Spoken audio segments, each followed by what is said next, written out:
I think we can all admit that the holidays are stressful, right? Well, they're even more stressful for the person who is struggling with an eating disorder during this time. We're surrounded by food feasts and alcohol and sweets and all of these things that really feed into this idea that we can't or should not love our bodies if it changes during this time of the year, right?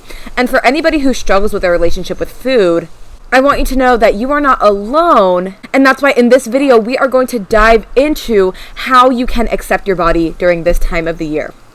If you are a new viewer, make sure you press that subscribe button and come join my body loving family. The only way this channel grows is by you spreading that body loving love. And if you're a returning viewer, hey, what's up? How are you? Are we friends at this point? I think we friends. You my YouTube sister. So how can we nurture positive body image and learn to accept our bodies during this time of the year? Well, your girl over here who struggled with bulimia for 6 years and had problems with body image. Before that, I'm no secret to this world of really wanting to avoid the holidays altogether. But I don't want you to do that. This is an amazing time, and I really want to help you shift your focus from the food and try and minimize some of the fear around food and step into the space of love and holiday cheer and self-care. So I really want you to take these tips right after I share them with you, and I want you to, or I want to encourage you to apply them immediately to your life, or take out your calendar and schedule in where you can make them happen. So with that being said, let's get right into it with tip number 1, which is to shift our self-talk to a positive one.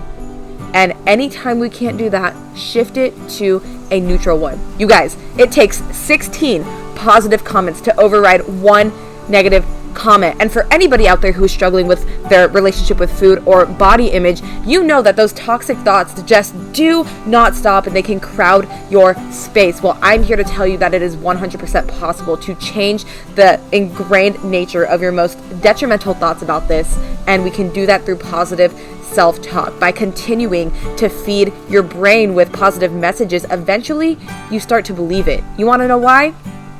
Because your brain always wants to prove you right. So whatever you believe, you will be subconsciously picking up cues throughout the day to back up why that is true. Let me explain.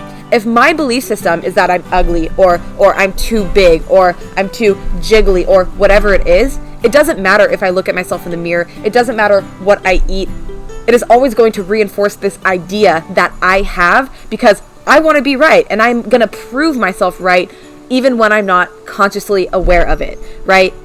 So if my belief is that I'm beautiful, then I'm going to look in the mirror and my eyes are immediately going to be tailored to see the beauty within me. This takes time, this takes practice, but what are some affirmations, positive body affirmations that you can say to yourself in the mirror with a smile every single day so you can start to develop these belief systems and change your outlook on life? Number 2.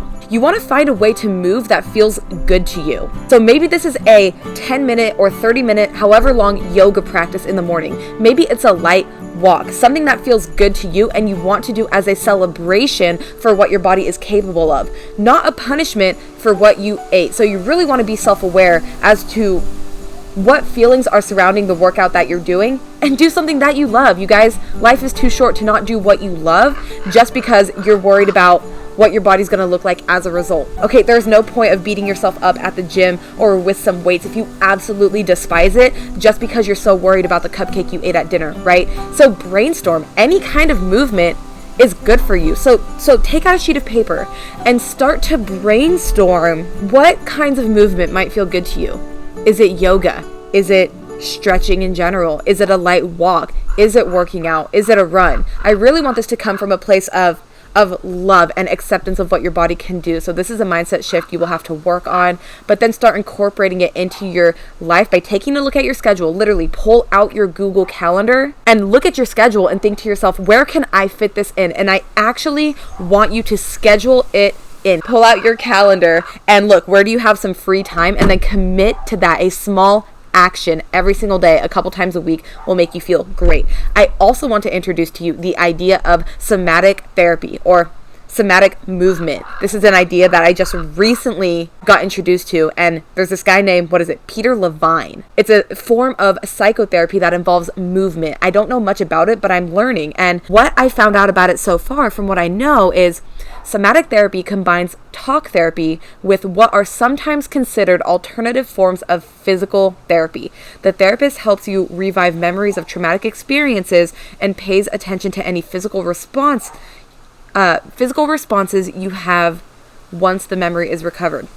So this might be something that you want to consider doing if there's any practitioners that can help you with this on your own time. But I'm sure out there on YouTube or something, there is also some YouTube videos that can help you incorporate movement or a form of shaking that can help you release tension or stress in any given moment.